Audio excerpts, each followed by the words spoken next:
민주당 상황도 좀 알아봐야겠죠. 자, 민주당 박성준 원내수석 부대표 연결해서 지금 전반적인 국회 상황 좀 짚어보겠습니다. 자, 박성준 부대표님 나와 계시죠? 네, 안녕하십니까? 안녕하십니까? 자, 오늘 탄핵안 표결 그냥 결론부터 좀 제일 궁금한 것부터 여쭙겠습니다. 가결이 될까요? 국민이 지금 명령하고 있지 않습니까? 내란죄를 저질렀던 윤석열에 대해서 직무를 바로 정지하라고 하는 국민의 명령이 지금 내려진 상황에서 사실 이 표에 있어서 가장 중요한 키는 국민의힘이 갖고 있지 않습니까? 지난 12월 7일에 이 탄핵안을 부결시키는 이후에 민심의 이반을 아마 국민의힘 의원들이 많이 느꼈을 겁니다. 그래서 민심의 큰 물결 속에서 윤석열 내란 수계를 탄핵해야 된다라는 민심을 국민의힘 의원들도 받아들일 수밖에 없다고 생각하고 있습니다. 자, 혹시 국민의힘 의원들 중에 부대표님한테 와서 사실은 나도 가결표 던질 거야 뭐 이렇게 좀 뭐 사석에서 얘기하시는 분들이 계셨을까요? 12월 7일 시점과요. 12월 오늘 14일의 시점을 국민의힘 의원들이 느끼는 민감도, 이 체감도는 좀 다른 것 같습니다. 12월 7일 국민의힘이 당론으로 이제 부결시키고 표결에 참석하지 않았을 때 국민의힘의 의원들의 모습과 지금 일주일이 지난 시점에서 12월 14일에 국민의힘 의원들은 이거를 그냥 지나칠 수 없는 문제이고 국민들이 이렇게 강하게 질타하는 가운데 이거는 수용할 수밖에 없다라고 하는 전체적인 분위기가 형성이 돼서 굳이 대화를 하지 않아도 의원들의 분위기를 읽을 수 있는 것 같습니다. 이렇게 분위기가 읽힌다라고 하셨는데요. 예. 자, 이 박지원 민주당 의원 같은 경우는 워낙 이제 산전수전, 공중전 다 겪어본 분이시다 보니까 그분이 하시는 말씀은 약간 좀 흘려들을 수가 없어요. 자, 30표 정도의 이탈표가 국민의힘에서 나올 것이다, 가결표가 나올 것이다라고 하시는데 뭐 의원님도 대강 동의를 좀 하실까요? 저는 이렇게 뭐 숫자로 얘기하는 것은 지금 시점에 맞지 않다고 보고요. 지금 국민이 무엇을 원하고 있고 또 국민이 어떤 명령을 내리고 있는지 본다고 하면은 민심의 최접점에 있는 의원들은 민심을 수용할 수밖에 없는 겁니다. 그리고 역사 이래 대한민국이 이렇게 산업화 민주화를 이루고 대한민국 10대 강국을 이룰 수 있었던 것은 국민들이 우리나라 민주주의를 만들어줬고 민주공화국을 유지해 준 거 아니겠습니까? 근데 이 민주공화적, 헌정질서, 국가 질서를 유린하고 전복한 사람이 도대체 누구냐? 그게 바로 윤석열 대통령이라는 점 아니겠습니까? 그래서 바로 직무중지 1분 1초라도 우리가 이 대통령을 인정할 수 없다라는 것이 국민의 명령이기 때문에 이것은 그대로 간다. 이렇게 봐야 되겠습니다. 예.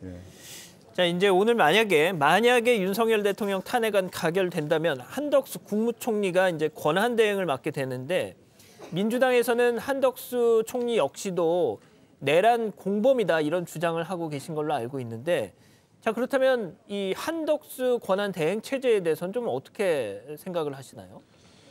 지금 이제 두 가지 고민을 하는 거죠. 이제 오늘 미리 이제 가정에서 얘기할 필요는 없는 것 같고요. 오늘 이제 탄핵 결과를 두고 그 이후에 이제 국정 전반에 대한 것들도 이제 우리 민주당도 고민을 할 텐데 과연 이제 국무회의의 가장 중요한 핵심 요인이라고 할 수 있는 한덕수 국무총리에 대한 부분을 어떻게 할 거냐에 대한 것들도 고민하지 않겠습니까? 국정 안정화에 대한 부분도 있는 거기 때문에 오늘 탄핵 결과 이후에 민주당이 어떻게 가야 할 거에 대해서는 또 이재명 당대표 또 박찬대 원내대표 지도부가 결정할 것으로 보입니다.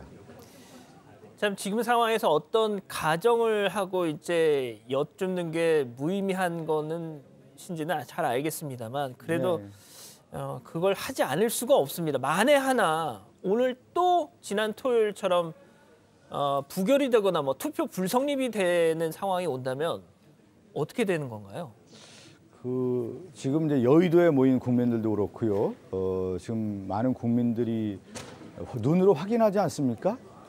그랬을 때 저는 부결이 만약에 된다고 하면 이 나라가 정말로 걱정이 되고 가장 중요한 것은 국민이 뽑은 대통령이 내란죄를 저질렀고 아직까지 그 내란죄의 수괴가 그 자리를 유지하고 있고 연연하고 있고 비굴한 모습 볼 때 국민들이 대통령 내려오라는 거 아니겠어요? 바로 내려오라고 하는 건데 아직까지 그 대통령이 자리를 유지하고 있고 연연하고 있는 모습을 어떻게 도저히 용납할 수 있겠습니까? 예. 자, 지금 의원총회가 끝나고 민주당 의원님들은 이제 그 집회 현장으로 가서 시민들과 좀 인사를 할 거라고 제가 들었는데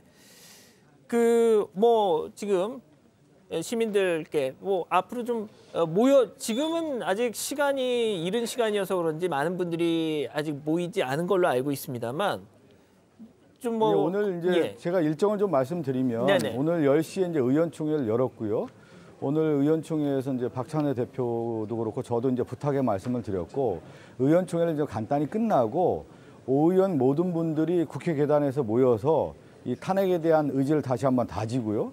국회 정문 앞에 밤새서 시민 여러분께서 탄핵을 가결해달라고 하는 간절한 외침이 있었습니다. 그분들께 가서 인사드리고 박찬대 대표가 또 성명도 말씀드리고요.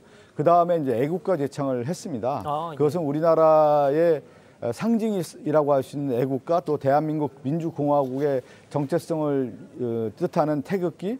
얼마 전에는 우리 모든 의원들이 가슴에 태극기를 달고 그러지 않았습니까?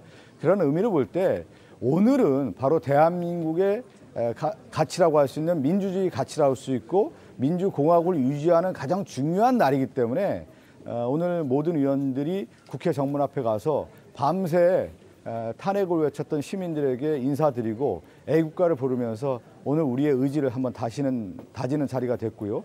그런 가운데 이제 오후 3시 30분에 의원총회를 다시 엽니다. 그래서 4시에 본회의에 대한 준비를 하기 위해서 3시 30분에 의원총회를 열 예정입니다. 예, 알겠습니다. 자, 지금까지 더불어민주당 박성준 원내수석 부대표와 얘기 나눠봤습니다. 부대표님 말씀 감사합니다. 네, 감사합니다.